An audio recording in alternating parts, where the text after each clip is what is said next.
Welcome to Let's Talk About Ice. This is episode 3 from Adelaide.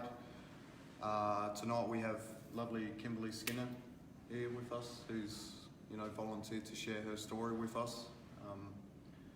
And before we go into it, I just want to say thank you so much for coming on and willing to share your story with us, because it's not an easy thing to do, guys. And the aim of all this is to break down the stigma and everything that surrounds ice, and we want to help people, and so I appreciate you coming on and sharing with us. And I think it's okay.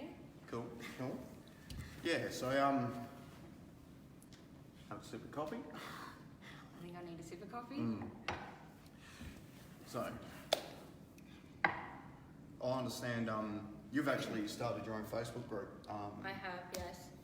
I started that after my 2 years clean. I thought that it was time that I was ready.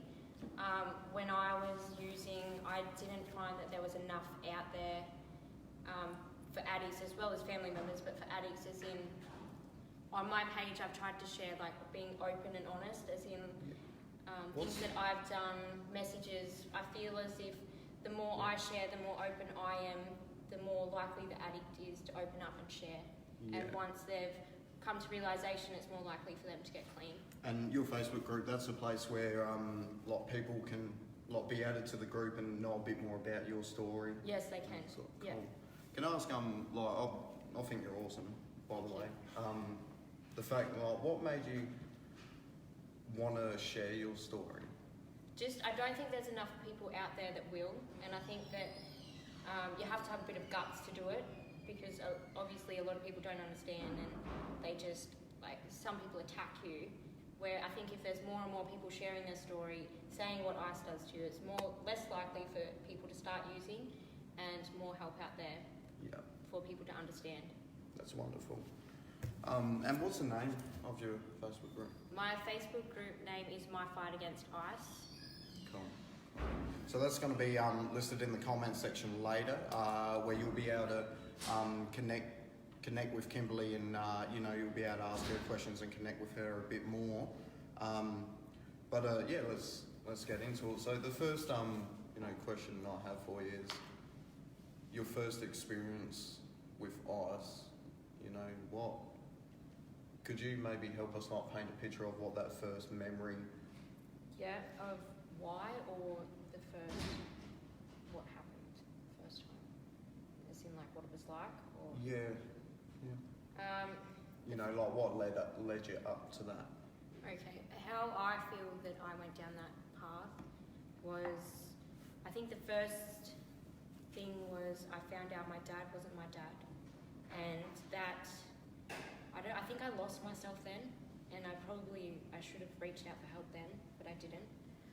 Around the same time, I lost my pony, so I felt like that I'd just lost my family, my pony. And horses have been and I think at the age of 16, it was because I didn't get the help. It was just I was rebelling, and I was going downhill from there. Yeah. And so what? So it wasn't until the age I was 21 that I first used ICE. I guess I had a bit of daddy issues that I got with my boss. Yeah. And I was obviously young, vulnerable, and I didn't know really what ICE was. I knew it was bad, and he gave it to me the first time. And he was really influential. Yeah. I do have to take responsibility for that myself, though. I could have said no, but I didn't. Of course. And then I think it was maybe a few days after, I went home, and then I went back, and once I went back, I was using non-stop. Yeah. So it was pretty much after the first hit is when I just went down the gurgler. Yeah. And how long clean have you? I've done just over 2 years and 2 months clean. That's amazing. That's good. Thank you.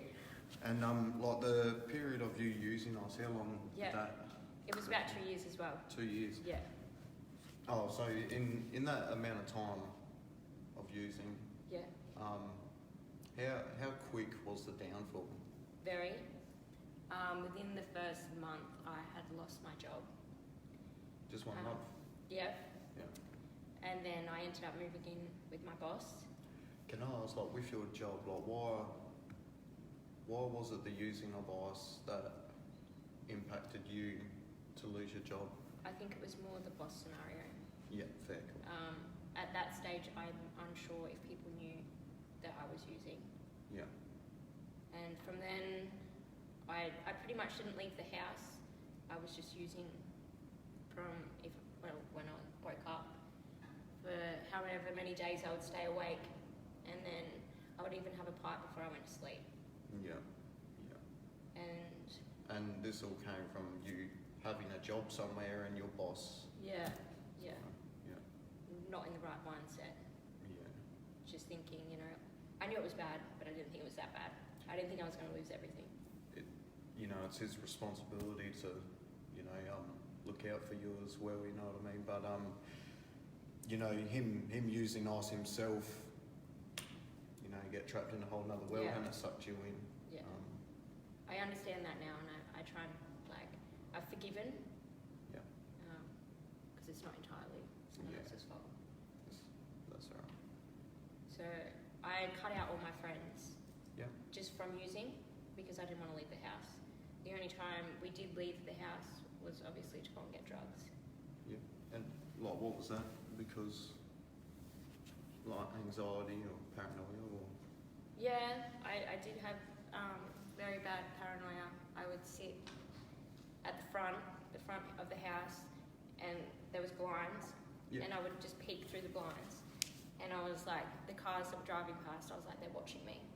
Yeah. So I ended up with a book writing down regos to see if that car kept coming past, they must have definitely been watching me. Yeah. There was no one watching, Yeah. but in my mind, that's what it was like. Yeah. And I relate to that as well. Yeah. I thought the same thing. I had really paranoid thoughts as well. And yeah,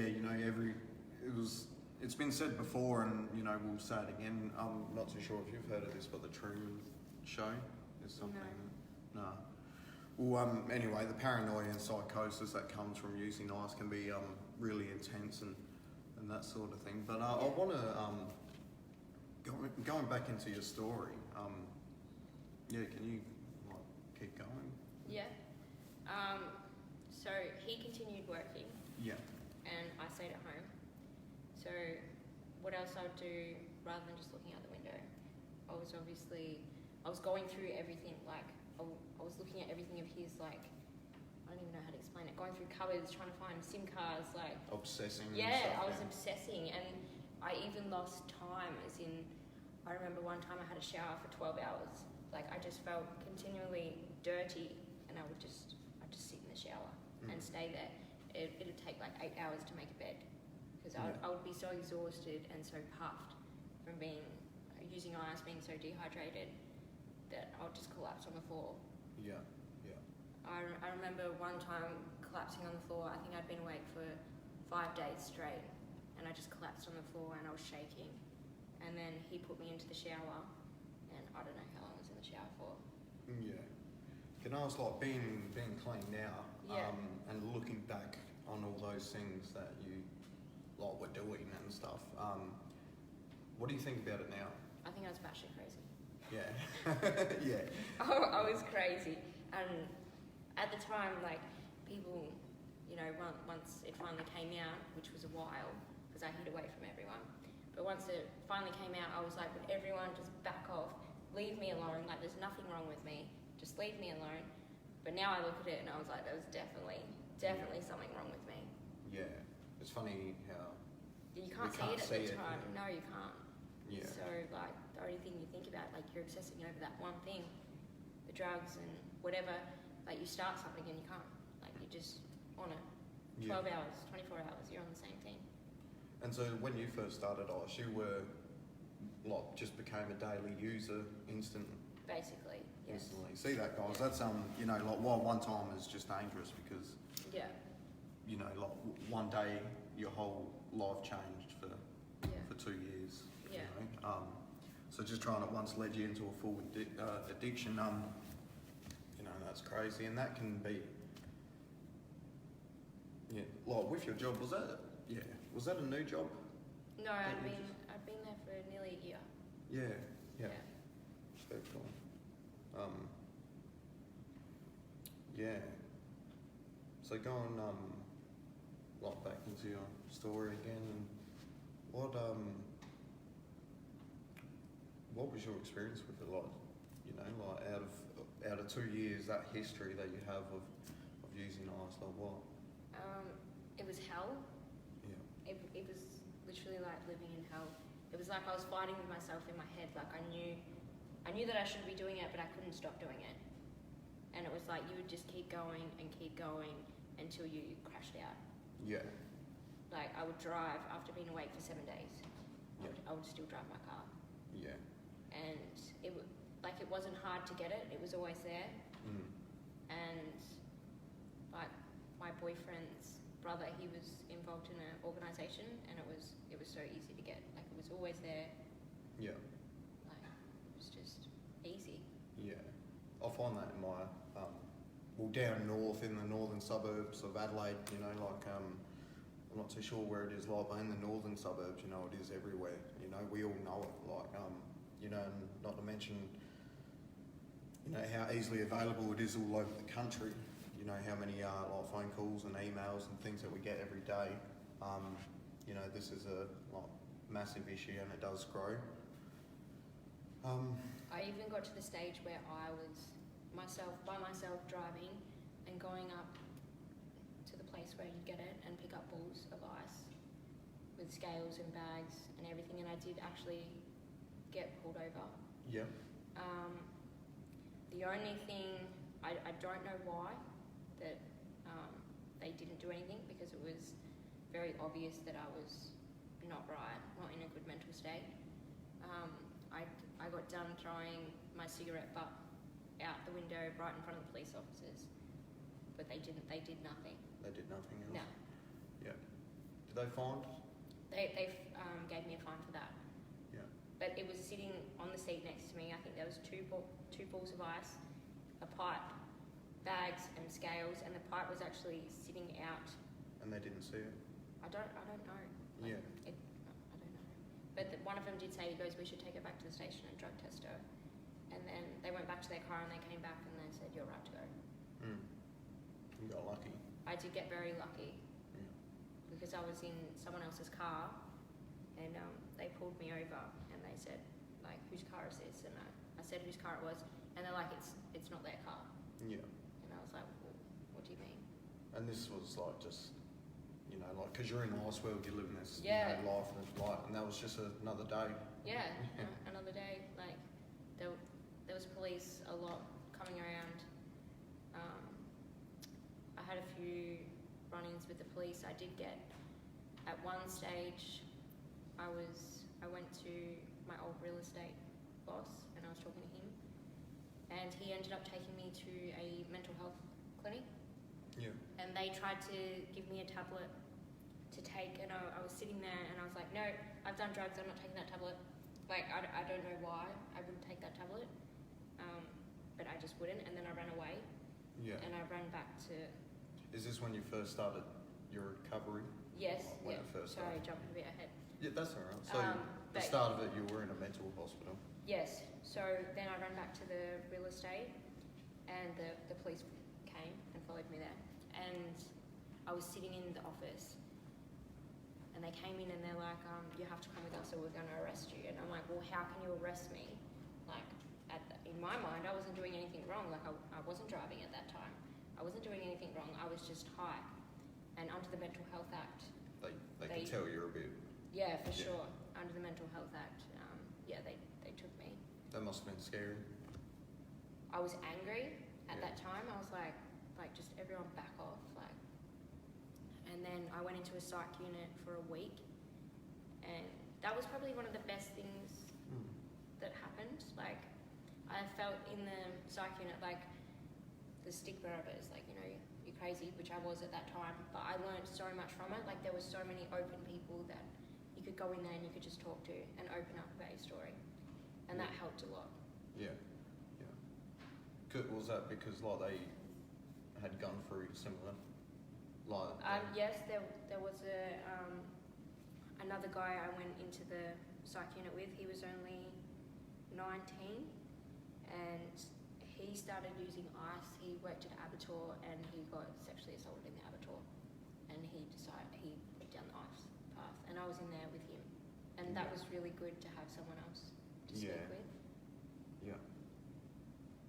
Yeah. That's pretty intense. Yeah. You know.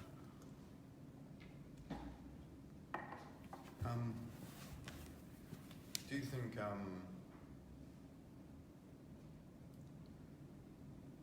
like, is it a threat to people else? Do you think? Yes. I know I was out of my mind on it. When my mum came to pick me up once, so my ex, he left his keys in the car, and my brother came, and my brother seen the keys in the car. He had the window down, so he grabbed the keys out of the car. Yeah. And they came in through the front door, and I was in bed, just sitting there. I don't know how long I'd been awake for, but Mum was like, "I'm taking you," and I'm like, "You're not taking me anywhere." And I had a rage at her. Like, I actually thought I was going to belt my mum. Yeah. And then I was trying to get the keys so I could drive away, and I was like running outside, and then she got on the phone and spoke to the hospital, and they said, "Just leave her. Like, just leave her, just walk away." And you just had all this like intense stuff. Yeah, I really thought like if she didn't leave, I was going to belt her. Like, I was so angry. Yeah. Yeah. I just want to say, you know, like when you're using ice and that sort of thing, like, you know, it's just living suffering, you know, and like I still have so many friends that use, and they're still, you know, stuck with the addiction and that sort of thing, and it, you know, really is an intense lifestyle that you're living, and that's what I want to say to you guys that are using is, you know, the quality of life that ice has to offer is not cool. It's such an intensity, like you're going through things like that, and you know, all sorts of intense like events are happening, like you're going through RBTs and all that sort of stuff. Like, you deserve a better life, and you know what you know, like, is I want you guys to think about is, you know, you deserve so much better, like, you know, and because ice is just going to take you on a roller coaster, as we've seen, as so many of you guys have seen, as so many mothers have seen, so many family members have seen. You know, it's just you know, it's crazy. It actually sends you insane. It does, 100%. Completely insane. Yeah. And at that time, you got no idea you're insane. Yeah, that's. It's at that time I felt like it was everyone else's fault. Like, I couldn't take responsibility for myself at that time. It wasn't until I was clean that now I look back and I feel guilt and can see all the bad things that I did. Yeah. Thank you, Marie. Yeah. There was also with ice, when you would get into the depressive stages. What, the come down? Yeah. Yeah. Well, it was like I was always trying to boost myself up, but like when I did hit those depressive stages, there was times where I would start cutting myself, and there was times that I have no idea why I did it, but I would start writing words on my body in my blood. Like, I have no idea why I did that. There was also another time that I cut my leg from the top to the bottom with a knife, and then I ended up in hospital with cellulitis. That was from ice. I did see a psychologist while I was in hospital, but I just played them. Like, I was like, it's the first time I've used. Like, it was... Just played it off? Yeah, I think, like, there's not enough knowledge out there that I got away with it. Like, I just played it, you know?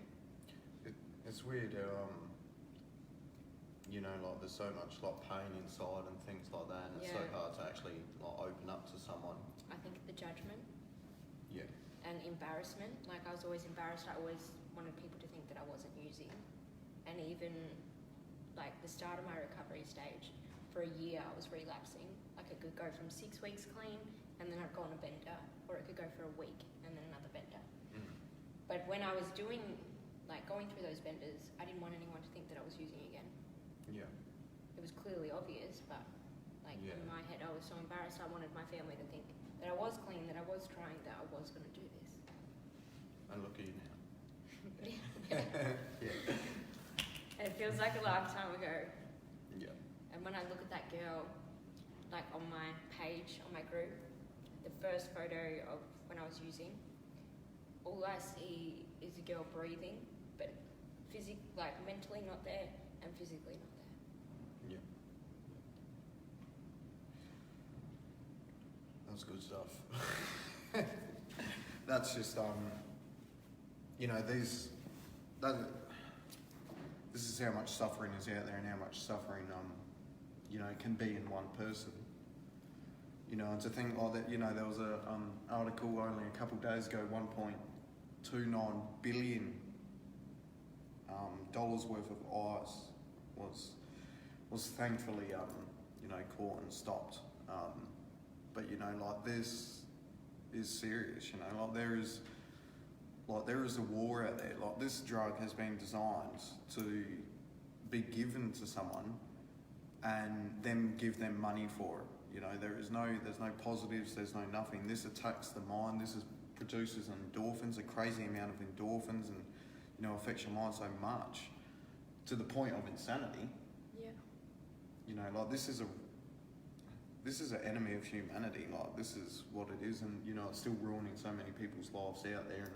And this is what the Australian AntiIce campaign is about. And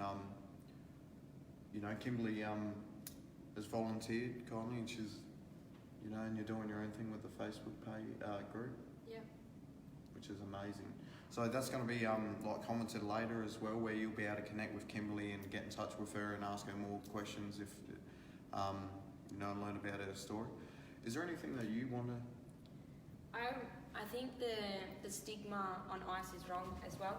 Yeah. Like before I was a user, what I thought was like no offense to people, but like in the poorer suburbs or the people that have struggled, like they're the ones that use ice, not me. Like I wouldn't be one like that. But you never know who it's going to happen to. Like my childhood, I grew up in a small town. My parents, I had loving parents. They had a business. I had everything that I wanted. I had my first horse at 2. I spent my entire childhood riding. Like that was my passion, that was my love. And like you don't know what's going to happen down the track. And I think along the way, I lost that. Like shit happens and I stopped riding. Like I stopped doing the things that I love. And in my recovery, I found that again. And I think that was such a big help, was the horses again, because that was my one true love as a kid, but I lost it along the way. Yeah. So I think that's a big thing to look at as well when trying to get clean. Like what are the things that you've given up because of depression? Like, can you get that back? Can you find that again and find yourself again? That's so true. And I think we all have these passions, we all have these, loves, Yeah. and, it's important to always search for that, especially if you are in addiction and, especially if you do feel depression, that's, what you're passionate about is what we always got to be looking for, and that's how we always got to be living. And, that's what ICE does. As it happened to me, it happened to you, it happened to, tens of thousands all over Australia, and it just snatches your kids, it snatches your job, it snatches everything. Yeah. In such a short amount of time as well. Yeah, for sure. In 2 years, I've lost everything. Everything. Yeah. I was with the Ice Meltdown Project in Victoria. Yeah. They're very good, but at that time, I couldn't be helped. Yeah. You weren't ready? No, I wasn't ready. I thought I was, but I wasn't. I messaged the director there and I said to her, I need to go to rehab. And she said, that's so good. I think it was 2 weeks later I went to rehab. I only lasted 2 days and I got kicked out. Yeah. Did you check yourself out? No. No. So one thing I didn't know is if you, in that particular rehab, if you say that you want to leave, which I did, I said I don't want to be here, you have an hour to exit. So because if you say you want to leave and like you're done, you can bring other people down in the rehab. Yeah. So I can put that thought in their mind and then they want to leave. Oh, okay. So, excuse me. They did that, obviously, so I didn't bring anyone else down.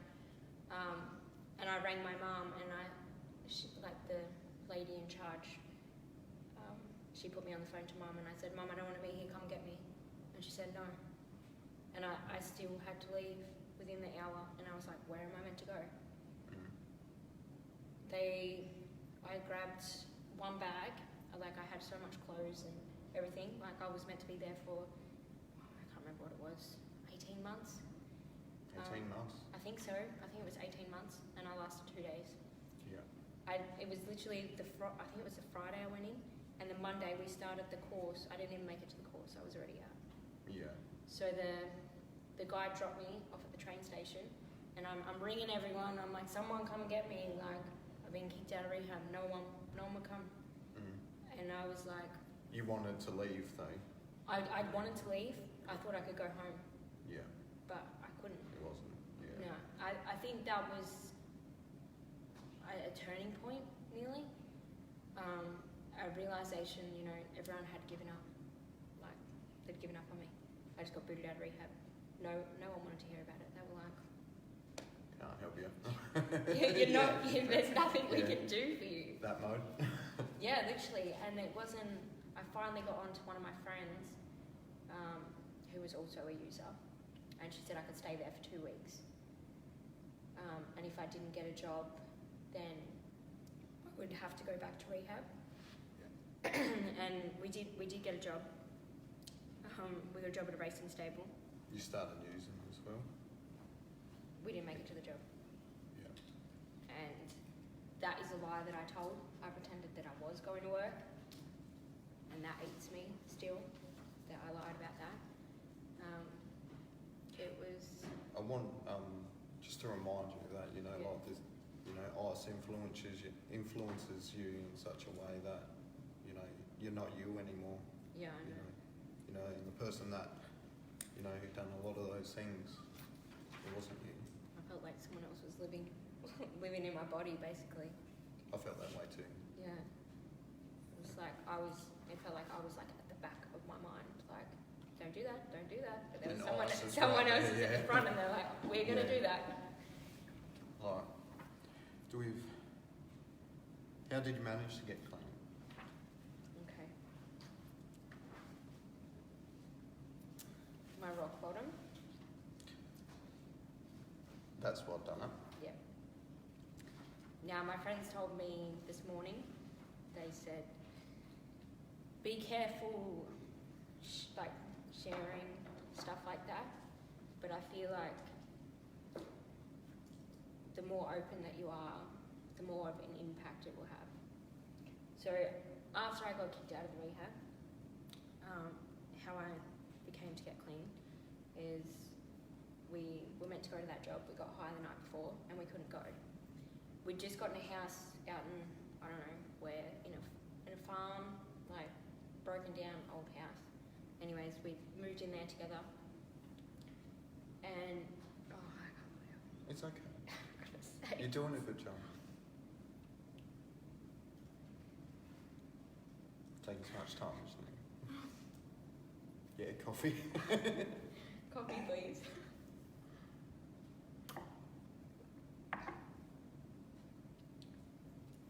I feel like my reputation is about to go right down. It's fine. Okay.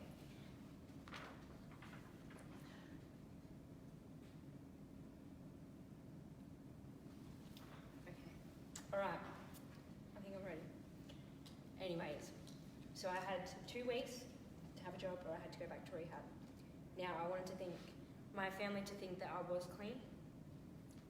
That, you know, that I could do this. My friend was a hooker and I went to Melbourne with her one night.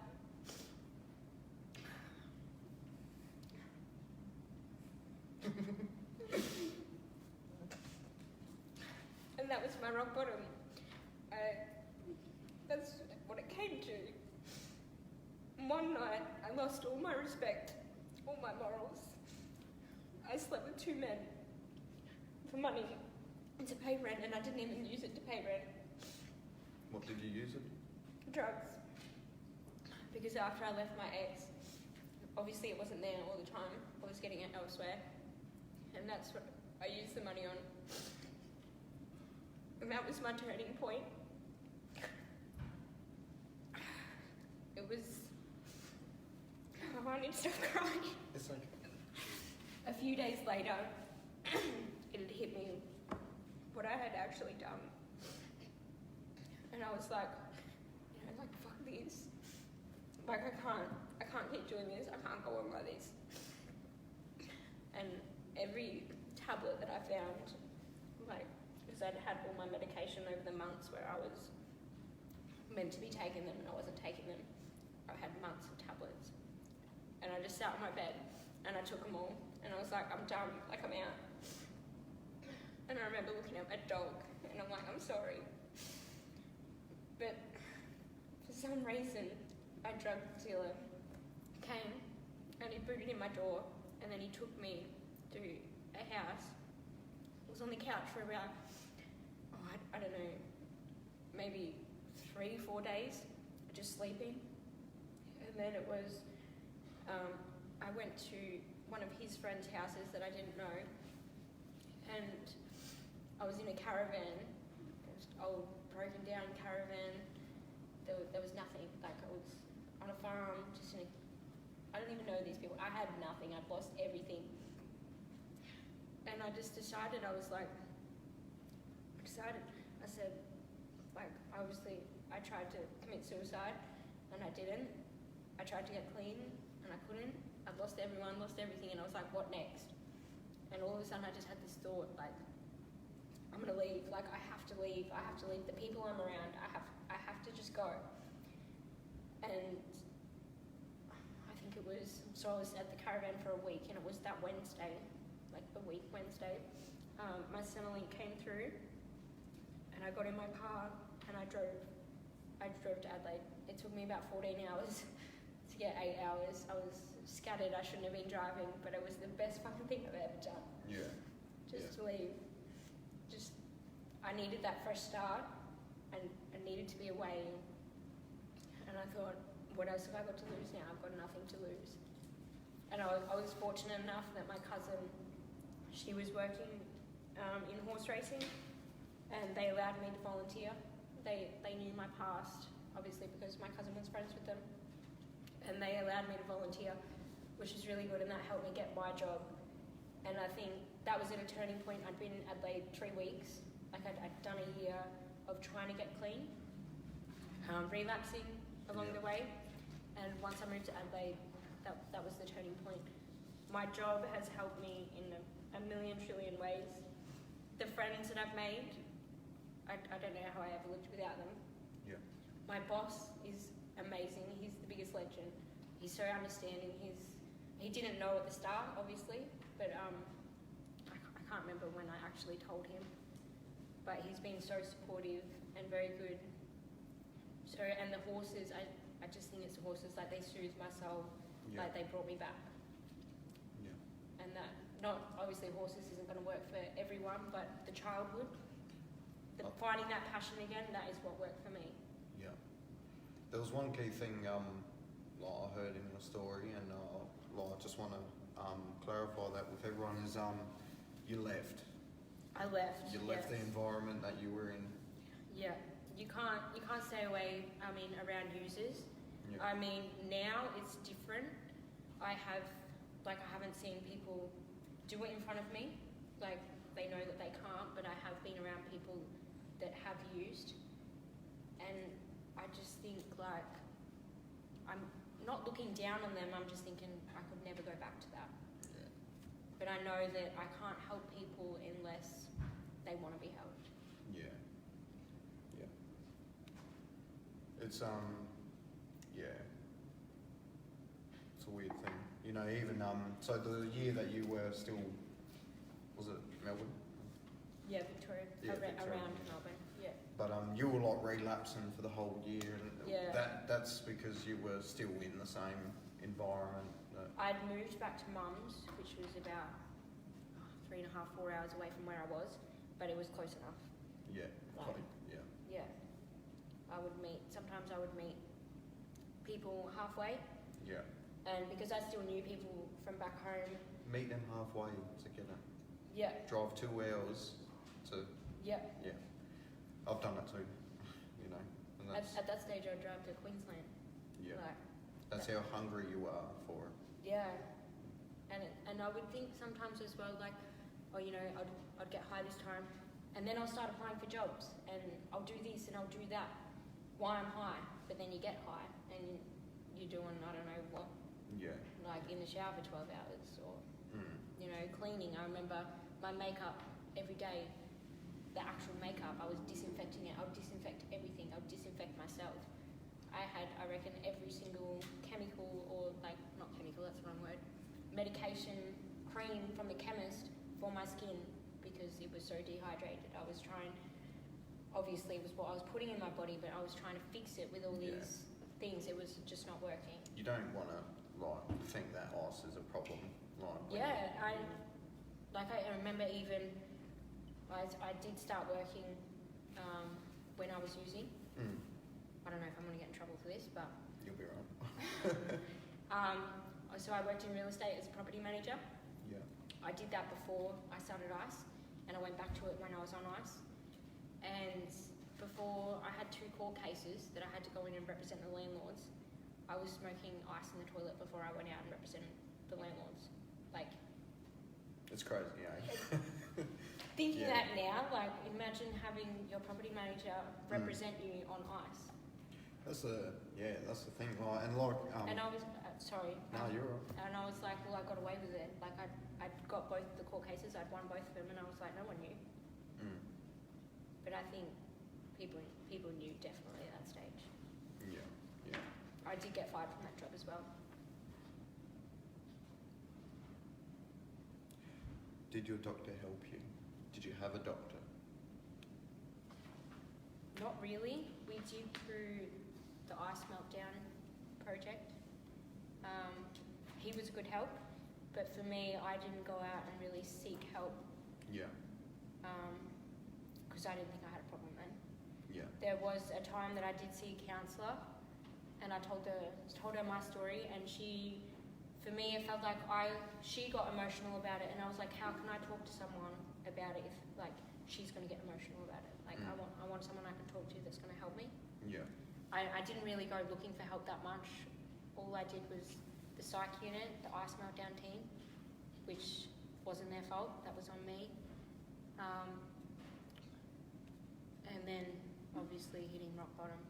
Yeah. But I think everyone This is in 2 years. This is in 2 years. Yeah. I lost myself in 2 years completely. Yeah. Like, would I ever think that I would work in a sex industry? Like, even though it was for one night, did I ever think that was going to happen? Like, the childhood I had, the girl I was at school. When you first had the opportunity to try ice, I bet you didn't think at that moment that you would end up Selling myself? No. no. And the rest. And the rest. And the rest. You know, and that's what we are here to do, guys. Does that mean there's 10 minutes? Okay, cool. Yeah, so Fast. yeah, always does. Yeah, so that's what we're here to do today, guys. This is what, you know, the Australian Anti-Ice campaign is here to do. We're here to break down stigma. You know, we're here to pull people out the darkness, you know, and like, we are living recovered addicts, you know, like, and, you know, for people that are users or have used, like, we understand what it's like, you know, and there's no judgment here. You know, there's no judgment, and you've got support, you've got a family, you know. So if you are using and you do want to, if you're sick and tired of being sick and tired, then, you know, like, please reach out to us so we can you know, support you through your recovery journey. Another thing we want to mention as well, so what we do at the Australian Anti-Ice campaign, our main primary purpose is workshops and presentations that we do to teenagers, and we present at schools and things like that. And that's where, you know, lived experience recovering addicts who have been trained and you know, done a lot of study, and we go into the schools and we present to children and share our stories with the children, and we prevent them from touching ice ever. You know, and the message that we teach them is not even once. Not even once.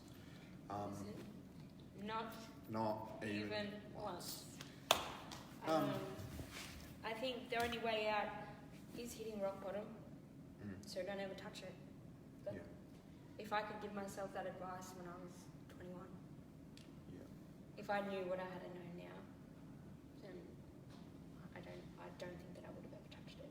If I knew what I was going to do, the people that I hurt, and I'm so sorry to everyone that I did hurt, and I'm hoping now that I can help people, especially females.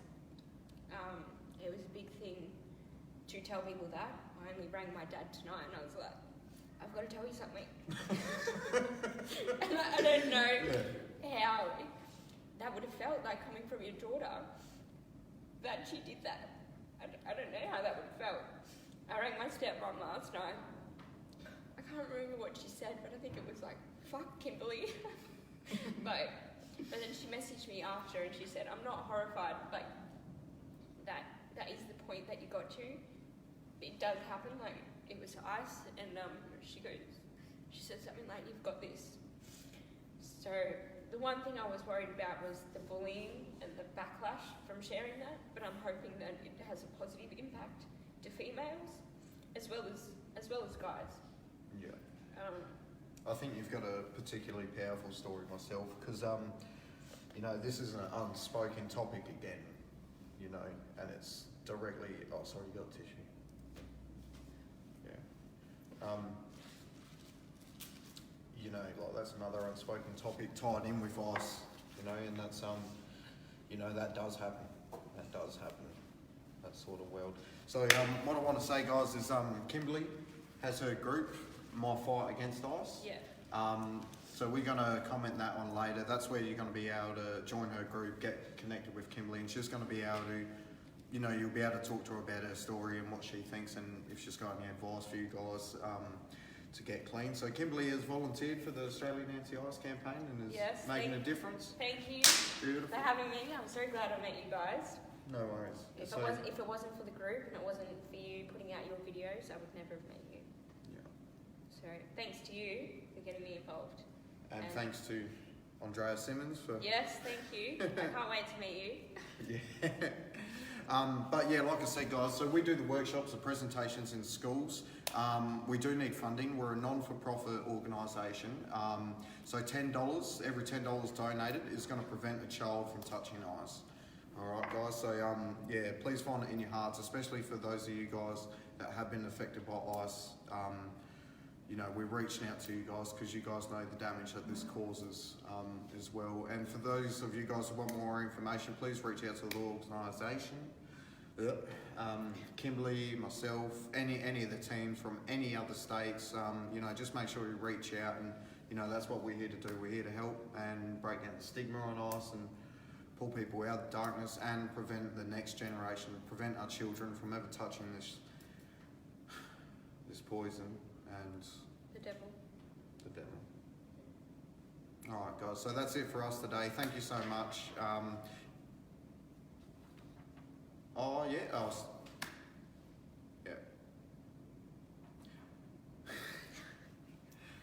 That's it for today, guys. Thank you so much, Kimberley, for coming on and sharing your story with us. Thank you so much.